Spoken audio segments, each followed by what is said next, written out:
Good morning students. मैं हूं चंचल सिंह और हम लोग पढ़ रहे हैं केमिस्ट्री का सॉल्यूशन चैप्टर, जिसमें एक टॉपिक हम लोगों ने स्टार्ट किया था पिछले वीडियो में। इसको हम लोग ने नाम दिया था vapour pressure of solutions containing two liquids, volatile liquids. ठीक है, तो हम लोग वेपर प्रेशर पढ़ रहे हैं और वेपर प्रेशर में हमने पहला जो हेडिंग लिया है वो है vapour pressure of solutions containing two volatile liquids. ठीक है, two volatile liquids, it means इसमें जो सॉलिड और सॉल्वेंट होंगे दोनों ही वोलेटाइल होंगे। Volatile means they can evaporate. ठीक, तो चलिए इसको समझते हैं। मैंने कुछ बताया था आपको पिछले वीडियो में, उसके आगे समझते हैं। ठीक है ना। सपोज करिए आपके पास ये दो सॉल्यूशन है इस तरह से।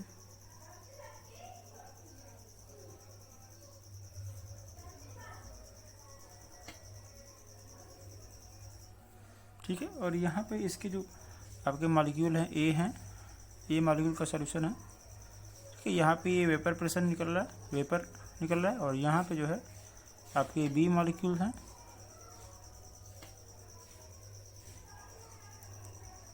और यहाँ पे इसका वेपर निकल रहा है। ठीक है ना। तो अभी ये जो ए है, हम इसको, ये वेपर निकल रहा है, इसको, इसके वेपर प्रेशर को, यहाँ पे वेपर प्रेशर होगा, उसको हम लोग इस तरह से लिखते हैं P डिग्री ए। इसका मतलब क्या है, वेपर प्रेशर ऑफ प्योर ए।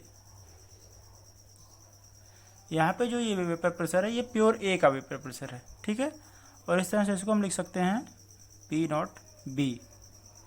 ये क्या है, pure vapour pressure of B. ठीक है, अब इन दोनों सॉल्यूशंस को मिक्स करते हैं, इन दोनों को मिक्स करते हैं। ठीक है, तो देखते हैं मिक्स करने के बाद क्या होता है। तो मिक्स करने के बाद क्या होगा, क्या इसके वेपर प्रेशर जो सेम रहेंगे या फिर कुछ चेंज हो जाएंगे।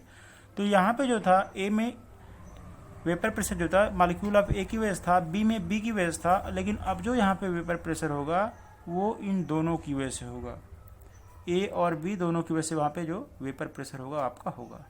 ठीक है, इस तरह से।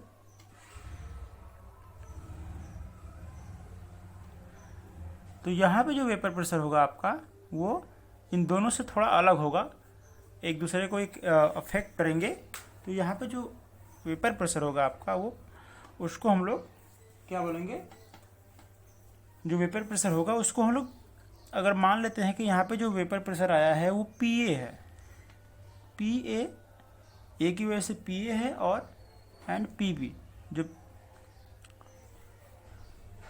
मॉलिक्यूल बी की वजह से वेपर प्रेशर बन रहा है वो इस तरह से PB है, और जो वेपर प्रेशर मॉलिक्यूल ए की वजह से बन रहा है वो PA। ठीक है ना। तो अब यहाँ पे होता क्या है कि ए और बी का जो वेपर प्रेशर होता है वो स्लाइटली डिक्रीज होता है, थोड़ा सा डिक्रीज होता है। ठीक है ना। तो हम यहाँ पे लिख सकते हैं vapour pressure of A and B will decrease slightly.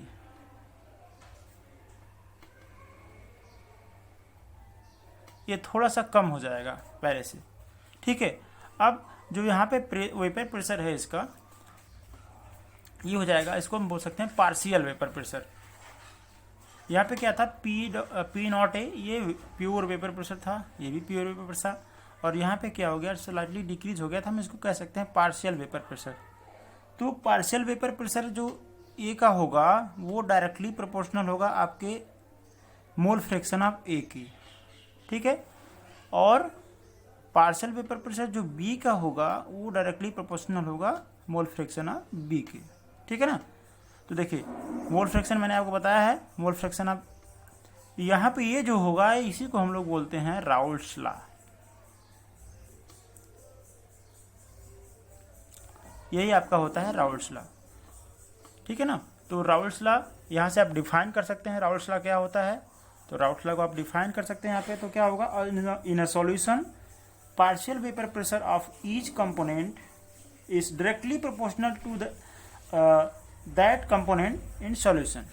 अगर किसी का हमें निकालना है मोल फ्रैक्शन, तो इसका जो कंपोनेंट होगा, जो फ्रैक्शन होगा, वो दोनों कंपोनेंट का जो सॉल्यूशन होगा उसका डायरेक्टली प्रोपोर्शनल होगा।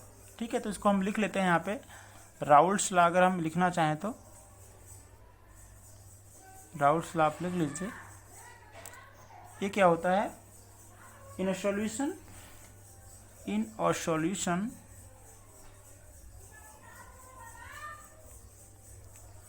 पार्शियल वेपर प्रेशर या फिर वेपर प्रेशर भी कह सकते हैं। In a solution vapour pressure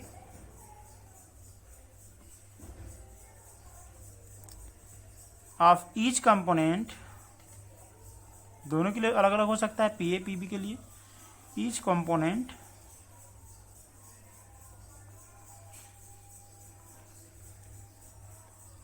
is directly proportional to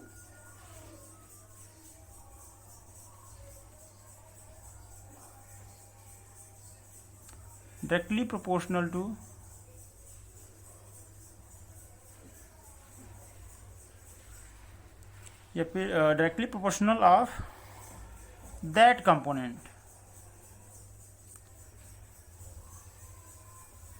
in this solution. Okay, तो ये हो गया आपका राउल्स लॉ।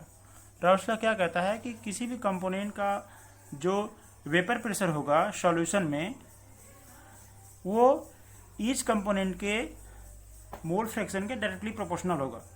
ठीक है ना, solution vapour pressure of each component is directly proportional to of that component mole fraction of that component. ठीक है ना, सॉरी यहाँ पे होगा proportional to mole fraction of that component. ठीक है ना, mole fraction of that component, इसके मोल फ्रैक्शन के in the solution directly proportional होगा। ठीक, अब क्या है, जैसे डायरेक्टली प्रोपोर्शनल, अब यहाँ पे हमने देखा कि आपका जो सॉल्यूशन बन रहा है वो है P A is directly proportional to zeta A, इसको जीटा बोलते हैं। जीटा क्या है, ये है मोल फ्रैक्शन आपका। ठीक, और बी के लिए हमने क्या लिखा कि B is directly proportional to zeta B, ये है मोल फ्रैक्शन ऑफ बी। ठीक, अब मोल फ्रैक्शन ऑफ बी है, तो यहाँ पे मोल फ्रैक्शन जो होता है, इस मोल फ्रैक्शन को हम ऐसे भी लिख सकते हैं। मोल फ्रैक्शन क्या होता है, number of moles of A upon number of moles of A plus number of moles of B, ये होता है। इसके लिए क्या हो जाएगा, जीटा बी क्या हो जाएगा आपका, number of moles of B upon number of moles of B plus number of moles of A, ये हो जाएगा आपका मोल फ्रैक्शन। ठीक, अब जैसे हमने कहा कि आपके यहाँ पे P is directly proportional to X A है, जीटा ए, सॉरी ये आपके जीटा ए के। तो अगर प्रोपोर्शनलिटी हटाते हैं यहाँ, तो यहाँ पे एक कांस्टेंट लगेगा जिसको हम लोग बोलते हैं यहाँ पे वेपर प्रेशर कांस्टेंट के जीटा ए। ठीक है ना, अब के की वैल्यू कैसे फाइंड आउट करेंगे। ठीक, के की वैल्यू फाइंड आउट करने के लिए क्या करना पड़ेगा आपको, और एक चीज़ और जानते रहिए कि टोटल जो होता है, टोटल मोल फ्रैक्शन जो होगा यहाँ पे सॉल्यूशन का, वो जीरो होगा, क्योंकि दो फ्रैक्शन हमने एक ही सॉल्यूशन को फ्रैक्शन में किया हुआ है। तो जब दोनों को ऐड करेंगे तो वो अपने आप जीरो हो जाएंगे। ठीक है ना, तो देखिए यहाँ पे अगर आपको फाइंड करना है, सपोज करिए आपको फाइंड करना है के, फाइंड के की वैल्यू कितनी होगी। ठीक है, तो यहाँ पे लेट कर लेते हैं कि लेट अस कंसीडर कि यहाँ पे जो मोल फ्रैक्शन ऑफ बी है वो जीरो है, X B is equal to zero. तो अगर mole fraction of B zero हो जाएंगे तो सोचिए एक्स ए जीटा ए जो होगा वो किसके बराबर होगा, 1 के, क्योंकि अभी हमने कहा कि मोल फ्रैक्शन, टोटल जो सॉल्यूशन का मोल फ्रैक्शन होता है वो 1 के इक्वल होता है। ठीक है ना, तो अगर बी भी होता तो वो फ्रैक्शन कुछ न कुछ लेता। अब हमने कह दिया कि बी का जो मोल फ्रैक्शन है वो जीरो है, तो जो भी होगा उसमें जो भी मोल होगा वो एक्स ए के होंगे। ठीक है ना, जो भी मोल हो गए वो ए के होंगे, क्योंकि बी का तो जीरो हो गया। तो इस तरह से हम ये कह सकते हैं कि हमारा जो पार्शियल वेपर प्रेशर है वो इक्वल हो जाएगा, ये 1 है के, क्योंकि बी का तो जीरो हो गया, तो एक्स की यहाँ पे के है, तो ये 1 किसका है, इसका जीटा ए की वैल्यू क्या हो गई 1, क्योंकि बी उसमें है ही नहीं। ठीक है ना, तो आप ये कह सकते हैं कि जो जीटा ए की वैल्यू 1 हुई है और जो हमारा पार्शियल वेपर प्रेशर बन रहा है, यही पार्शियल वेपर प्रेशर आपके प्योर वेपर प्रेशर के इक्वल हो जाएगा। ठीक है ना, क्यों, क्योंकि जो पहले था यहाँ पर प्योर में भी था वही, और उसके बाद जब आपने सॉल्यूशन में डाला तो भी वहाँ पे वही है। क्यों, क्योंकि वहाँ पे बी जो आपका बी है उस बी का मोल फ्रैक्शन 0 हो गया, तो जो यहाँ था वही वहाँ पे रहेगा, तो हम इसको ऐसे भी लिख सकते हैं इक्वल टू के, ठीक है ना। तो दोनों में क्या था, ये ऐसा है।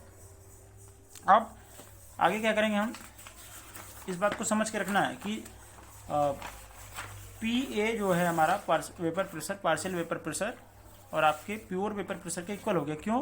क्योंकि पहले भी 1 था, अब प्योर का है तो प्योर का तो 1 रहेगा, उसमें कोई फ्रैक्शन नहीं, तो जो मैंने कहा मोल फ्रैक्शन 1 ही होता है टोटल, तो 1 था। लेकिन अब जब आपने इसको सॉल्यूशन मिलाया तो सॉल्यूशन मिलाने के बाद तो मोल फ्रैक्शन चेंज था, लेकिन मोल फ्रैक्शन चेंज होने के बाद आपने कहा कि नहीं, मोल फ्रैक्शन चेंज नहीं हुआ है, उसमें जो दूसरे फैक्टर का है, दूसरे कंपोनेंट का जो मोल फ्रैक्शन है वो 0 है। तो जब उसका 0 हो गया तो उसका ऑटोमेटिक 1 हो जाएगा, ठीक है ना। तो हम लिख सकते हैं कि वेपर प्रेशर आप पार्शियल वेपर प्रेशर या vapour pressure of A is equal to क्या हो जाएगा आपका,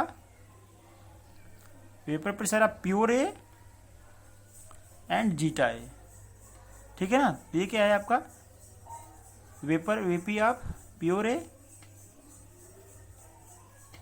ठीक है ना। ये क्या है मोल फ्रैक्शन ऑफ ए, ठीक है। तो ये आपका हो गया।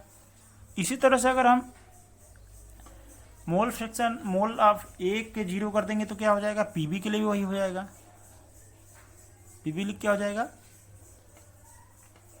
P not B zeta B, ठीक है ना, P not B zeta B. ये क्या है आपका पार्शियल वेपर प्रेशर। अब बी क्या हो गया, पी नॉट बी मतलब pure vapour pressure of pure A था, यहाँ पे क्या हो जाएगा, बी हो जाएगा। और ये जीटा बी क्या है, मोल फ्रैक्शन ऑफ बी है, ठीक है ना। मोल फ्रैक्शन ऑफ बी की, इस बी की कितने मोल फ्रैक्शन होंगे यहाँ पे। अब तो पी टोटल क्या होगा, vapour pressure, total vapour pressure क्या होगा, ठीक है। Total vapour pressure of solution क्या हो जाएगा आपका,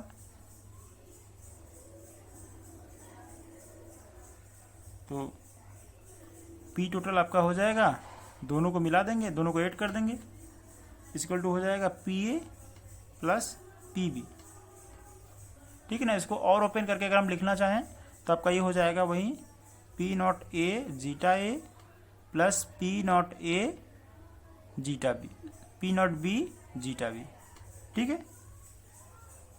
यहाँ तक समझ में आया। अब देखिए ये जो है आपका, ये ऐसे नहीं आया, ये डाल्टन्स लॉ है, ये डाल्टन्स लॉ से आया है, ठीक है ना। डाल्टन्स लॉ क्या कहता है, डाल्टन्स लॉ कहता है कि अगर एक रूम में आपका, अगर एक रूम है इस तरह से, अगर एक कमरा है और उसमें बहुत सारी गैसें हैं, 2-3 गैसें हैं और नॉन रिएक्टिंग गैसेस हैं। अगर एक रूम में कई सारी गैसें हैं, A B C D, non reacting गैसें हैं, तो उन गैसेस का जो वेपर प्रेशर होगा वो टोटल वेपर प्रेशर के इक्वल होगा। इन गैसों के वेपर प्रेशर का जो सम होगा, उन गैसों के वेपर प्रेशर का जो सम होगा वो टोटल वेपर प्रेशर के इक्वल होगा, वही यहाँ पे दिखा रहा है। तो डाल्टन्स लॉ। अब हमने इसको ओपन करके दिया कि आप इस तरह से लिख सकते हैं। अब इसमें आपके फैक्टर को याद रखना है, कौन क्या है। पी नॉट ए क्या है, vapour pressure of pure A, ठीक। जीटा ए क्या है, mole fraction of A. P not B क्या है, vapour pressure of pure B. Zeta B क्या है, मोल फ्रैक्शन ऑफ बी है, ठीक है ना। ये आपको याद रखना है। तो हम इसको यहाँ पे ऐसे लिख सकते हैं, P total equal to P not A zeta A plus P not B zeta B. ये आपका हो गया एक फार्मूला, इसको आपको याद रखना है। इसी से पे बेस्ड क्वेश्चंस आएंगे, न्यूमेरिकल्स आपको सॉल्व करने होंगे, ठीक है ना। चलिए तो आगे देखते हैं, क्वेश्चन लेते हैं फिर सॉल्व करते हैं, समझते हैं इसको। क्वेश्चन है आपका, if 0.78 gram of benzene, if 0.78 gram of benzene, इसका फार्मूला होता है C6H6 होता है, ठीक है, आप लोगों को याद होगा। And 0.92 gram of 0.92 gram of toluene, इसका फार्मूला होता है C6H5CH3, ठीक है। जो बेंजीन के ऊपर एक CH3 ग्रुप जुड़ा होता है उसी को बोलते हैं टॉल्यूइन। आर मिक्स्ड, इन दोनों को क्या किया है, मिक्स्ड किया गया है। क्वेश्चन को समझिए, मिक्स्ड किया गया है। फाइंड, क्या क्या फाइंड करना है आपको। पहला फाइंड करना है PA, मतलब vapour pressure of A find out करना है, partial vapour pressure of benzene and toluene. अब इसके लिए क्या करना पड़ा है, PA भी फाइंड करना है और PB फाइंड करना है। तो यहाँ पे ये जो हो जाएगा, क्या हो जाएगा, यहाँ पे आपका हो जाएगा, अगर हम इसको शॉर्ट में लिखना चाहें तो PB फाइंड करना है आपको, ठीक है ना, और PT फाइंड करना है आपको। ये क्या है, partial vapour pressure of benzene, partial vapour pressure of toluene find करना है, ठीक है, दोनों फाइंड करना है। सेकेंड में क्या फाइंड करना है आपको, total vapour pressure, total vapour pressure, ठीक है ना, टोटल वेपर प्रेशर। तो दो चीज़ें फाइंड करनी है आपको, यहाँ पे फाइंड करना है इसको और ये। तो इसके लिए क्या करना पड़ेगा, आपको फॉर्मूला लगाना पड़ेगा, ठीक है ना। और गिवेन है आपका, क्या क्या गिवेन है, यहाँ पे कुछ चीज़ें गिवेन है। जैसे अगर प्योर बेंजीन का जो है, यहाँ पे हम बी लिख देते हैं, प्योर बेंजीन का जो वेपर प्रेशर है वो है आपका 400 mmHg, ये आपको दिया रहेगा, ठीक है ना। और वेपर प्रेशर आप प्योर टॉल्यूइन का जो दिया हुआ है वो क्या है, 200 mmHg, ये आपका। अब इसके लिए आपको क्या करना पड़ेगा, जीटा बी जीटा निकालना पड़ेगा, नंबर ऑफ मोल्स निकालना पड़ेगा, ठीक है। तो चलिए देखते हैं।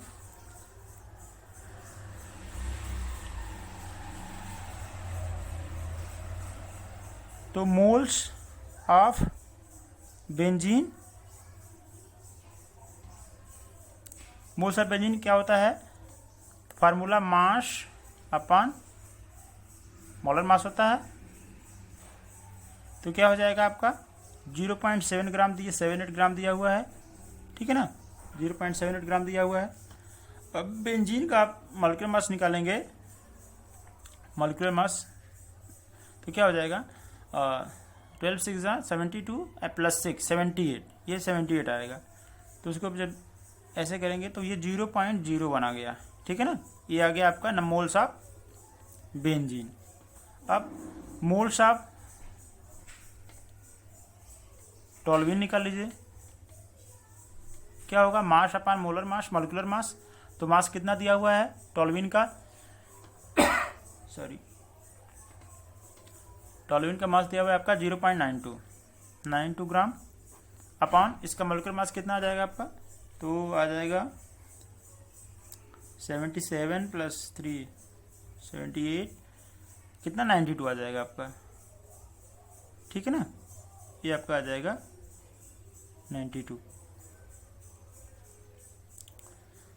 तो अगर ये 92 आ रहा है, आप देख सकते हैं यहाँ से 12 6 72 72 5 77 77 प्लस 3 80 80 प्लस 12 92, ठीक है ना।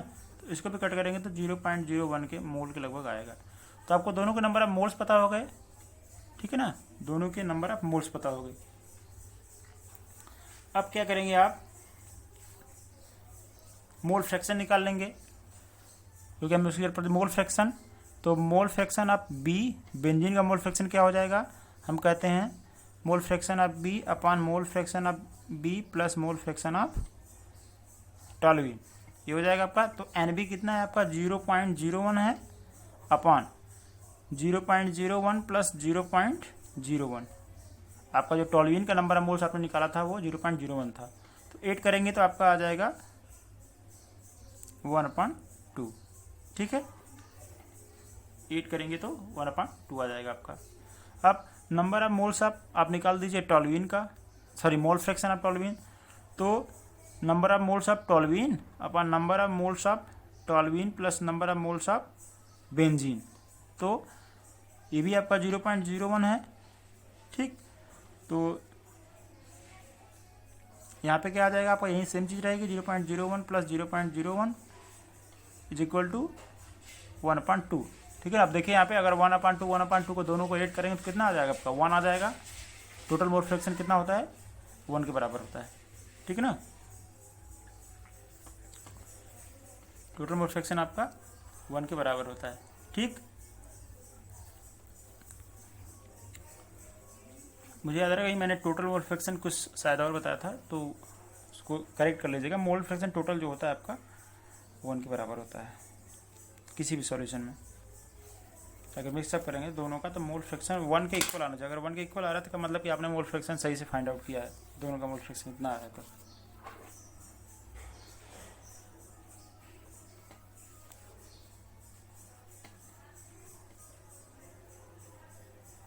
ठीक है, स्टार्टिंग में शायद मैंने बताया था आपको, कहीं भी याद नहीं आ रहा मुझे कहाँ था वो। मोल फ्रैक्शन मैंने आपको कहा था शायद 0 होता है, ठीक है ना, तो वो मिस्टेक है, उसको सही कर लीजिएगा आप। मोल फ्रैक्शन क्या होता है, वो टोटल मोल फ्रैक्शन 1 के इक्वल होता है, ठीक। चलिए तो उसको आप ध्यान दीजिएगा, मिस्टेक्स कभी कभी होती हैं ह्यूमन एरर से। तो अब क्या करना है आपको,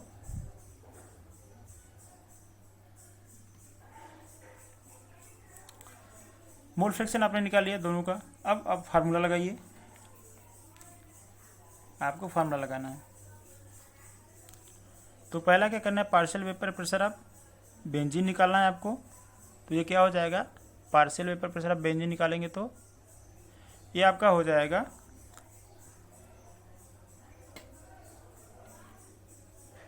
vapour pressure of pure benzene and zeta benzene, ठीक है ना। तो क्या हो जाएगा आपका mole fraction of benzene, pure का कितना है आपका 400 दिया गया है ना, multiply by mole fraction of B कितना है आपका बेंजीन का 1/2 आया हुआ है।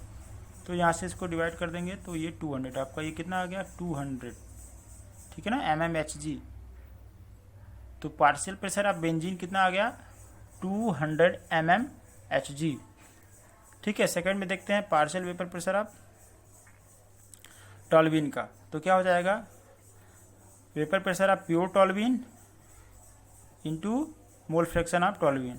तो क्या हो जाएगा आपका, ये 200 दिया हुआ है आपका प्योर वेपर प्रेशर का, टॉल्यूइन का वेपर प्रेशर 200 दिया हुआ है, इसको मल्टीप्लाई करेंगे 100 से तो ये क्या हो जाएगा 100, टोटल 100 आ गया, ठीक है ना। तो mmHg ये आपका आ गया, ठीक। और अब पी टोटल निकाल दीजिए। पी टोटल कैसे फाइंड आउट करेंगे,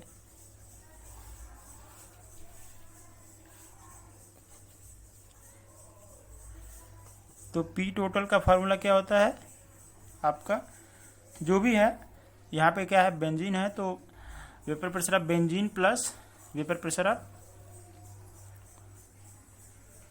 टॉल्यूइन, ठीक है। तो ये कितना है आपका बेंजीन कितना है आपका 300 आई थिंक, सॉरी कितना फाइंड आउट किया आपने 200, हाँ 200 बेंजीन का 200 आपने फाइंड आउट किया है, 200 plus partial pressure of toluene का आपने 100 फाइंड आउट किया है, तो दोनों मिला के हो जाएंगे 300 mmHg, ठीक है ना, मिलीमीटर Hg, ये आपका प्रेशर आ गया, ठीक। तो ये आपका हो गया। तो इस तरह से आपको क्या करना है, number of moles find out करने हैं, ठीक है, number of moles find out करना है, उसके बाद मोल फ्रैक्शन फाइंड आउट करना है, और mole fraction number of moles find out करने के बाद आपको उसको फॉर्मूले में पुटअप कर देना है, फिर आपके आंसर ऑटोमेटिकली आ जाएंगे, ठीक है। आपको उसमें ज़्यादा कुछ करने की जरूरत नहीं है।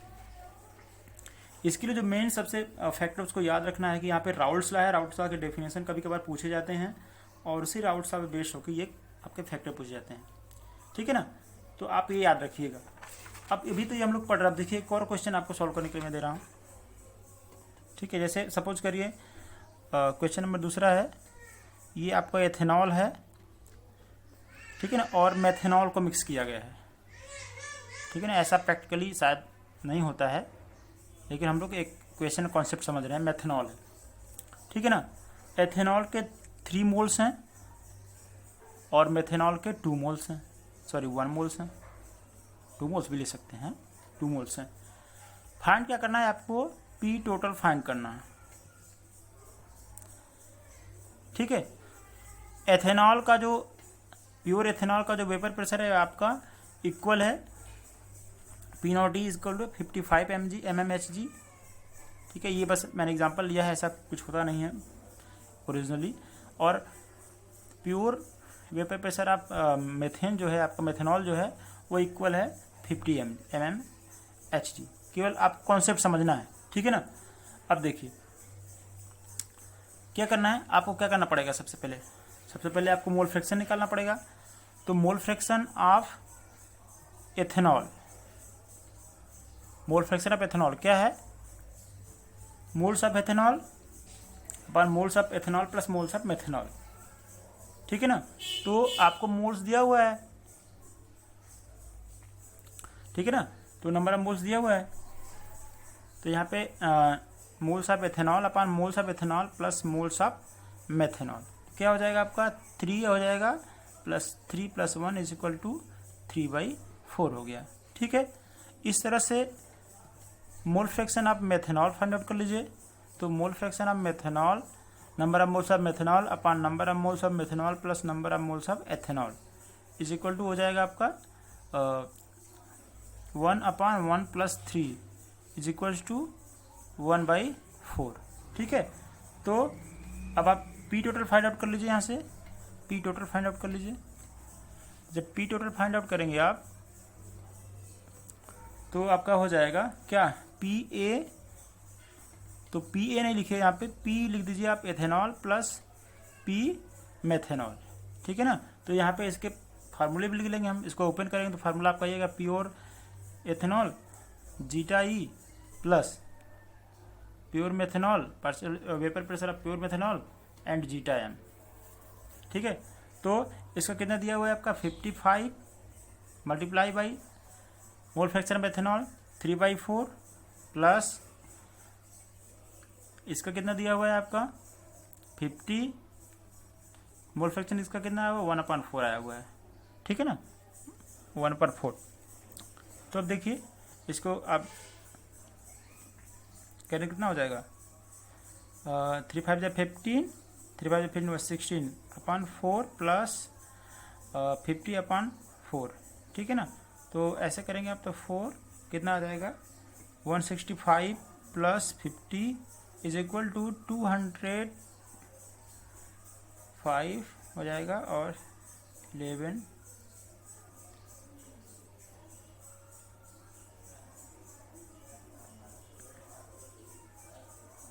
215/4 डिवाइड करें तो कितना जाएगा आपका